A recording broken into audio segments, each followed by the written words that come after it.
Olá, meu nome é Maurício Vaz, professor da URGS, e no vídeo de hoje iremos construir a demanda agregada a partir das dinâmicas desenvolvidas anteriormente no modelo ISLM.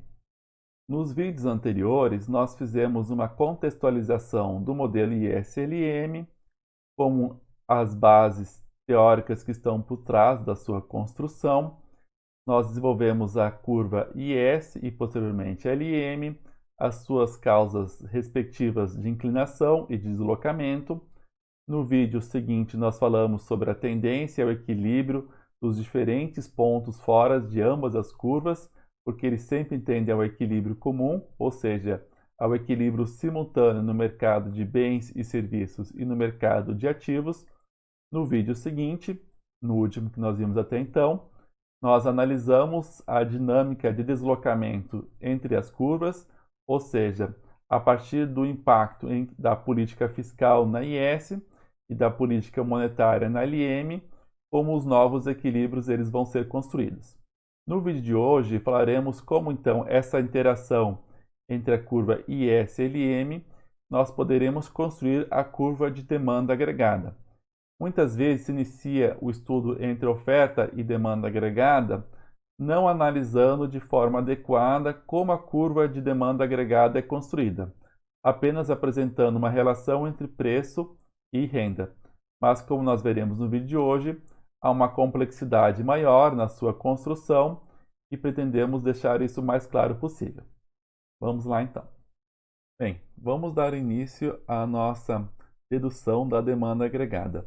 Como vocês já viram em outras vezes, como por exemplo na disciplina de Introdução à Economia, a demanda agregada ela está relacionada normalmente com o diagrama preço-renda. E como nós já vimos até agora, o preço é dado como fixo. Portanto, nós teremos que fazer uma alteração. Nós teremos que deixar os preços variarem. Portanto, vamos agora alterar o diagrama juros-renda que vimos até agora e vamos construir o nosso diagrama preços-renda. Então, como nós vamos construir essa relação do modelo ISLM para a nossa curva de demanda agregada? Teria que ter um ponto em comum. E onde nós já observamos anteriormente a questão dos preços? Vejam se vocês conseguem se lembrar. Nós já vimos os preços na curva LM. Por quê? Se lembram que a oferta ela se dá em termos de oferta real de moeda. Então aqui não faz tanta diferença em termos de quantidade de moeda para as pessoas se eu faço uma elevação no M ou se eu faço uma queda no nível de preços. Em ambos os casos, há um deslocamento da minha curva LM. Para nosso modelo aqui de demanda agregada, haverá diferença sim, se há uma alteração no preço ou na quantidade de moeda, mas isso a gente vê daqui a pouco, né? Mas para a construção então inicial do nosso modelo, a gente vai conseguir ver uma relação entre preço e renda a partir da lógica dos deslocamentos da minha LM. Ou seja, eu construo minha demanda agregada a partir de deslocamentos na minha curva LM. Então aqui eu tenho uma situação em que a minha LM inicial era com um preço aqui P1 e a minha LM posterior foi com um preço P2, certo? Então o preço P2 mostra um preço mais alto, portanto eu faço aqui um deslocamento da minha LM para a esquerda, né? Eu poderia fazer o contrário também, iniciar com preços mais altos e ir reduzindo. Depois eu vou mostrar esquematicamente para vocês. Então, a partir dessa movimentação, eu consigo construir a minha demanda agregada. Então, com preço mais baixo, eu tenho uma renda maior. Com preço mais alto, eu tenho uma renda menor. Então, a lógica que está por trás dessa relação entre preço e renda, reforçando, é a construção dos movimentos da minha LM. Vamos ver juntos os dois gráficos que fica um pouco mais fácil a análise. Então aqui eu tenho o meu ponto inicial aqui de acordo com o gráfico do manual da USP. Então, eu construo esse ponto aqui de demanda agregada. Ah, agora aumentou o preço. Aumentou o preço significa que eu tenho uma quantidade real de moeda menor. Se eu tenho uma quantidade de moeda menor, a minha LM se desloca para a esquerda e para cima. Então, fazendo um tracejado, eu vou encontrar a minha curva de demanda agregada, onde mostra qual que é o nível de preço e qual que é o impacto sobre o nível da renda. Agora, por exemplo, se eu fizesse um novo movimento aqui para ser o mesmo ponto inicial, eu consigo ver aqui ó, um novo nível de preços que provocaria também uma nova LM. Essa seria a LM correspondente à renda 1. Tá? Vou botar aqui como LM0. Sendo né, que essa LM0 corresponde uma quantidade de moeda e um preço aqui inicial, sendo que P0 é menor do que P1. Então, eu vou fazendo os diferentes deslocamentos da minha curva LM e eu vou tendo uma correspondência aqui na minha curva de demanda agregada. Ou seja, quanto menor o nível de preços, maior a quantidade real de moeda. Maior a quantidade real de moeda, maior o nível de renda. Essa lógica da IS e da LM, né, nós já desenvolvemos em outros vídeos, então não vou repetir aqui. Mas o que tem a novidade, então, no vídeo de hoje é que são esses pares, tá? Então, quanto menor o preço, maior o nível de renda. Por que isso acontece? Porque aumenta a quantidade real de moeda, tá?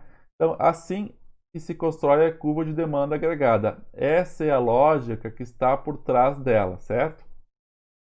Então, resumindo alguns principais pontos que falamos agora. Tá?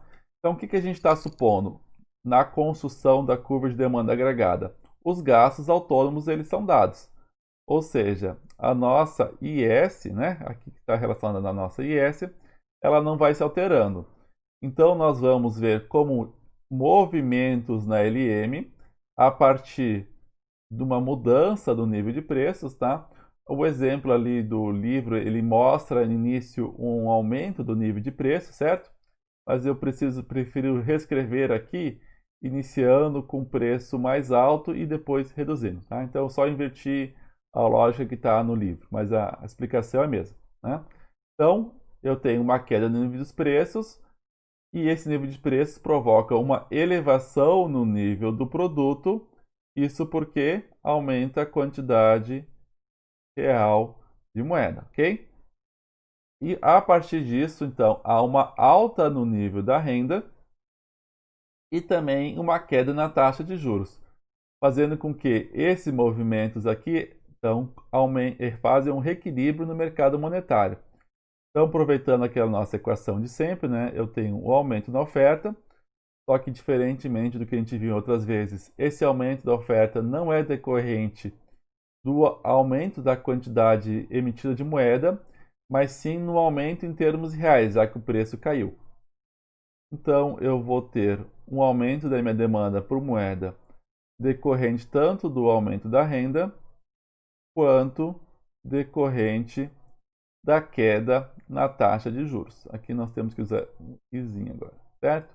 Lembrando, né, que na dinâmica de equilíbrio que nós vimos naquele vídeo anterior, primeiro o ajuste se dá via o mercado de ativos, ou seja, através da queda da taxa de juros. Uma vez que a taxa de juros caiu, há um incentivo no crescimento econômico. Conforme a renda vai aumentando, há elevações na taxa de juros, só que essa elevação na taxa de juros ela não supera o patamar de queda inicial.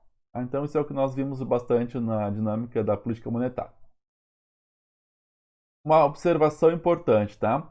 Ao longo de toda a curva de demanda agregada, o mercado, tanto de bens e serviços, né, a gente traz aqui só como bens para resumir, quanto o mercado monetário, eles estarão em equilíbrio, certo? Porque o que a gente está vendo ao longo da curva de demanda agregada? São vários movimentos aqui ó, de equilíbrio entre a IS e a LM. Então, aqui sempre são pontos de equilíbrio ao longo da IS com novas LM, certo? Então, eu vou fazendo infinitas LM. A partir disso, eu vou fazendo a minha curva de demanda agregada, como nós vimos anteriormente. Em qualquer situação dessas, nós sempre estaremos, então, no equilíbrio simultâneo do mercado de bens e serviços e no mercado de ativos, né? Ou de forma resumida, no mercado monetário. Agora vamos falar dos fatores da inclinação da demanda agregada. Os fatores de inclinação da demanda agregada são equivalentes aos mesmos fatores da eficácia de uma das políticas econômicas. Qual delas que vocês acreditam que seja? Da política fiscal ou da política monetária? Então, nós temos uma queda do nível de preços que aumenta o nível de renda. Portanto, né, a equivalência se dá em relação à política monetária, porque é a política monetária que mostra o aumento da oferta real de moeda. Consequentemente, a lógica será o mesmo, porque a queda nos preços significa o aumento da quantidade real de moeda, certo? Então, aqui para saber os fatores de inclinação, basta lembrar dos fatores de determinação de maior eficácia da política monetária. Então, dá uma pausadinha no vídeo, relembre quais que eles são e posteriormente então dê prosseguimento. Então vamos falar desses 4 fatores, que são, primeiro, eu aumentei a quantidade de moeda, certo? Aí a minha pergunta, então vamos lá, aumentei a quantidade real de moeda. Primeira pergunta, que vai ser a lógica, né? O quanto que eu irei fazer de queda na minha taxa de juros, certo? Essa é a primeira pergunta, portanto, é esse fator, elasticidade de juros da demanda por moeda. Agora, a segunda questão. Reduziu o meu nível de juros. Como que isso vai impactar no nível de renda? Através do quê? Então, o quanto que a queda na taxa de juros aumenta o meu investimento. Então, o segundo fator é elasticidade do investimento em relação à taxa de juros. Bom, aí aumentou o meu nível de investimento. Ainda não cheguei no nível de renda, certo? Então, a pergunta é o quanto que o investimento vai aumentar o nível da renda. Então, aqui é a pergunta, né? Isso depende, então, do quê? Do multiplicador, ok? Então, quanto o nível de investimento aumenta o nível da renda, depende do multiplicador. Bom, esses 3 aqui são os principais que o livro traz, tá? Mas ainda tem o quarto fator, né? Que é aquele efeito final. Qual que é? O quanto que esse aumento da renda fará com que haja o aumento na demanda por moeda, fazendo com que a taxa de juros tenha que subir. Portanto, aqui o quanto que sobe os juros novamente. Lembrando que vai ser sempre inferior à queda inicial, tá? Então, isso vai depender do quê? Da elasticidade renda da demanda por moeda. Ou seja, o quanto que a demanda por moeda irá aumentar a partir da elevação da renda. Então, esse seria o processo final para nós analisarmos. Então, aí é o seguinte, fazendo a equivalência entre política monetária e a curva da demanda agregada, pensando nesses 4 aspectos aqui.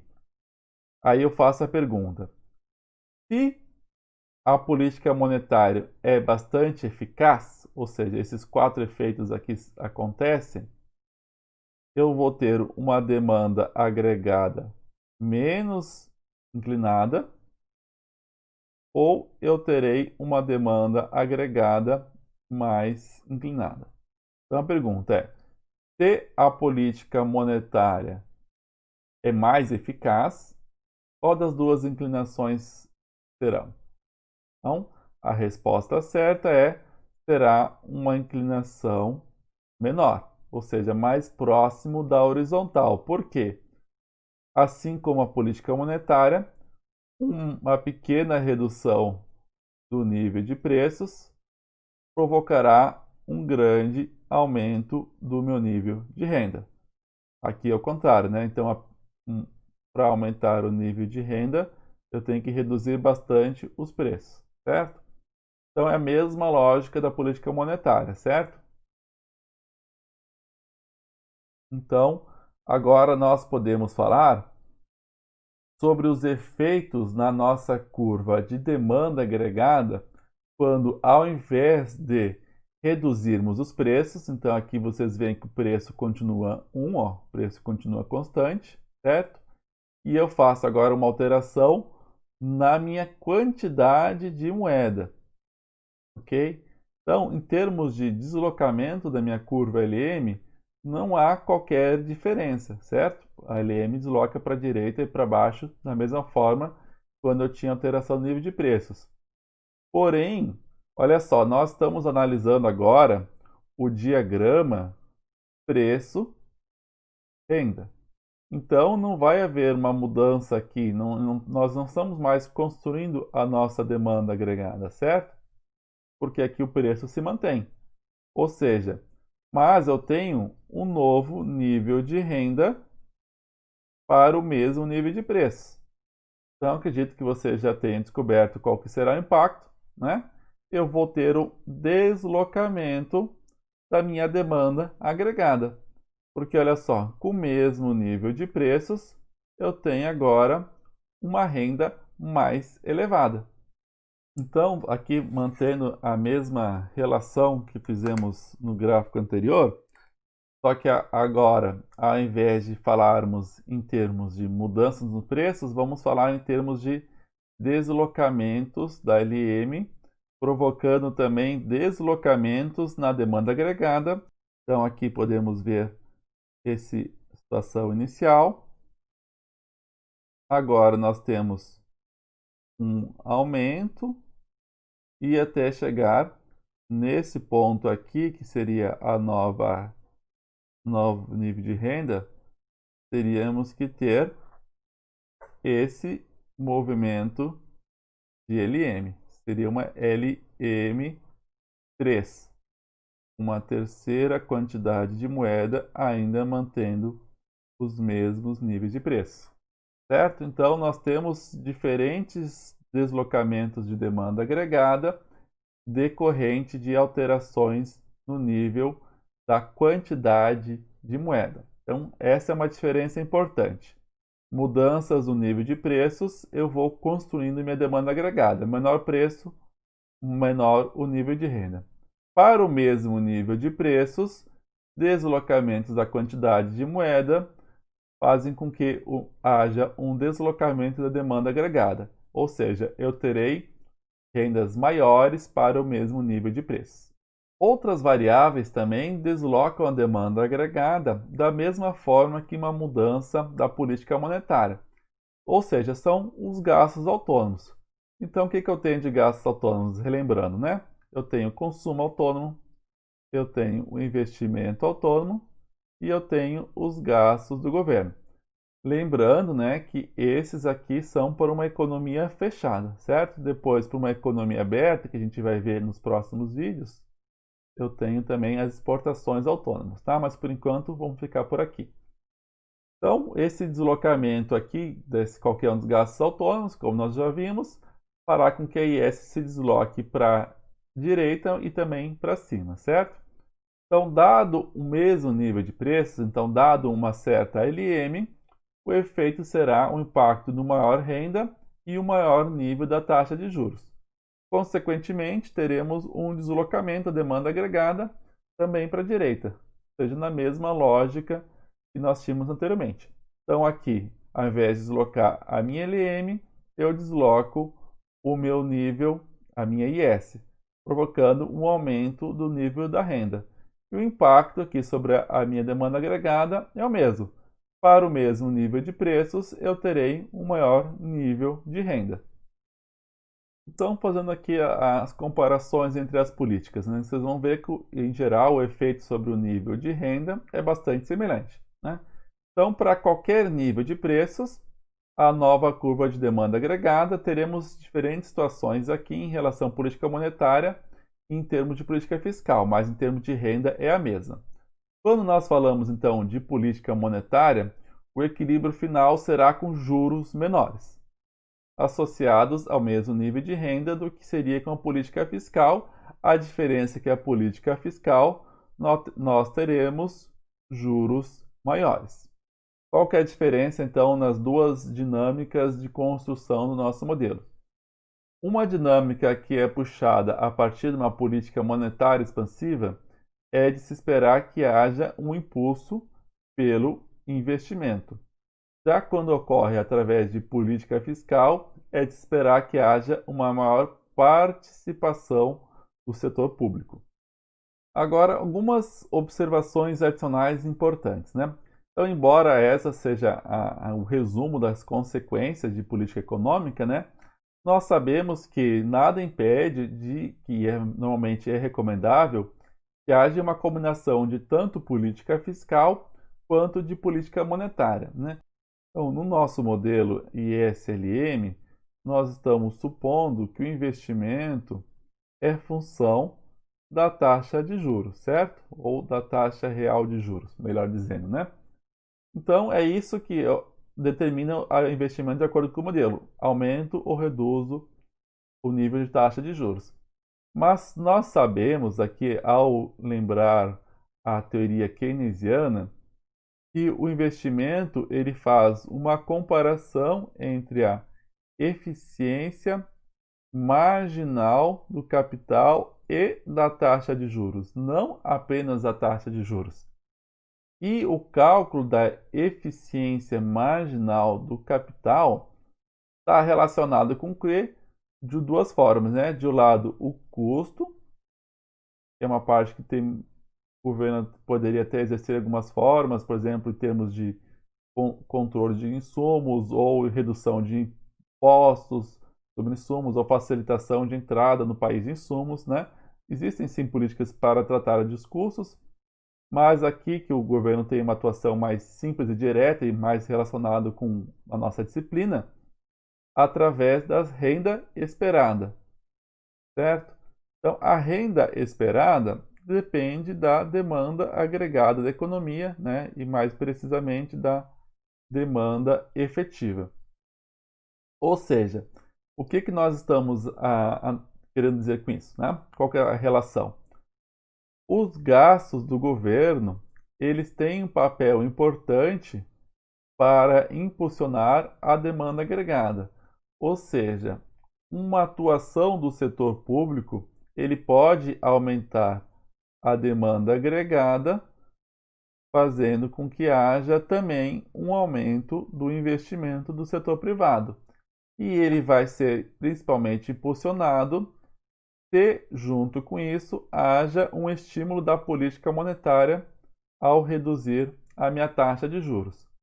Então, o Estado ele tem como atuar ao incentivar o investimento, seja através do setor público diretamente, buscando aumentar a demanda agregada, consequentemente aumentando a eficiência marginal do capital, principalmente através da renda esperada, ou através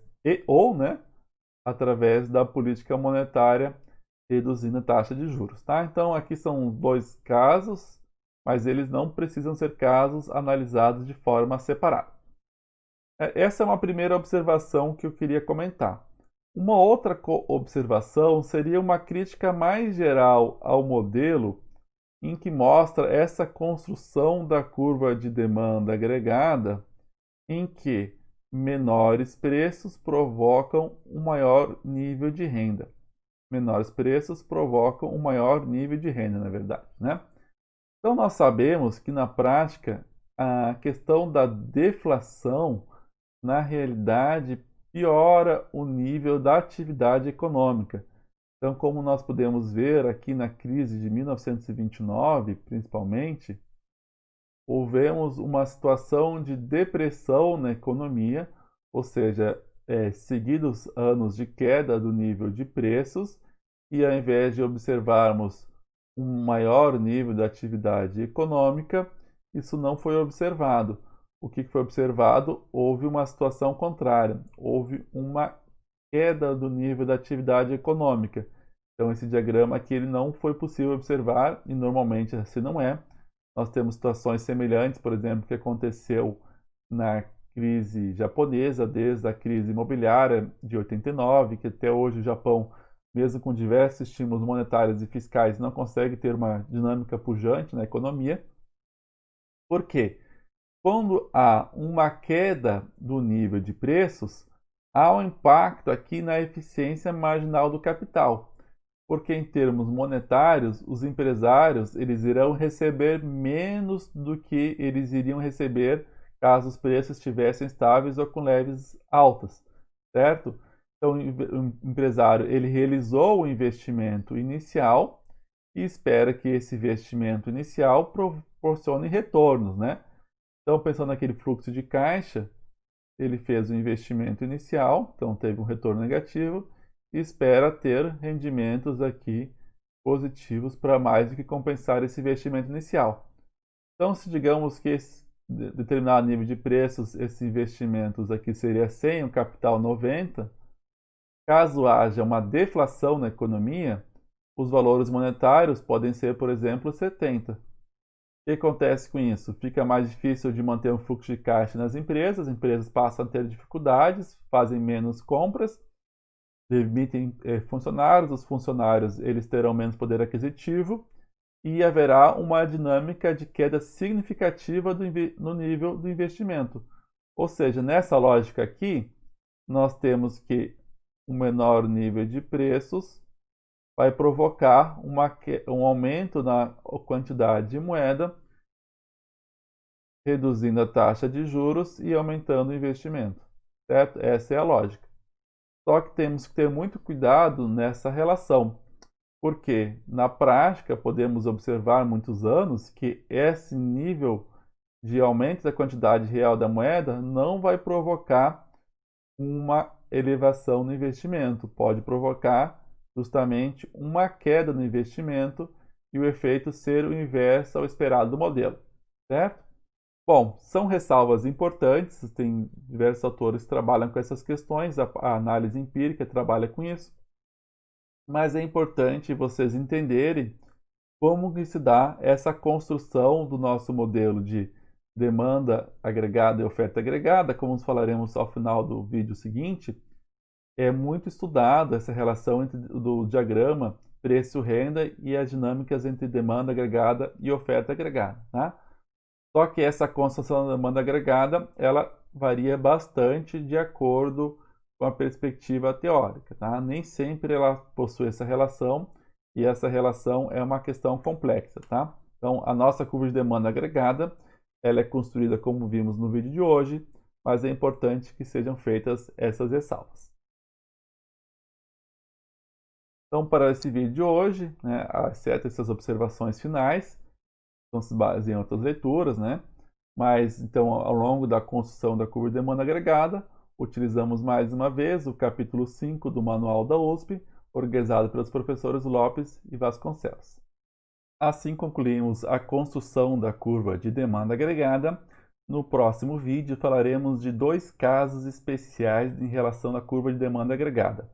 Na verdade, iremos analisar os impactos do efeito Pigou e, posteriormente, do efeito Fischer na dinâmica da demanda agregada. Até lá!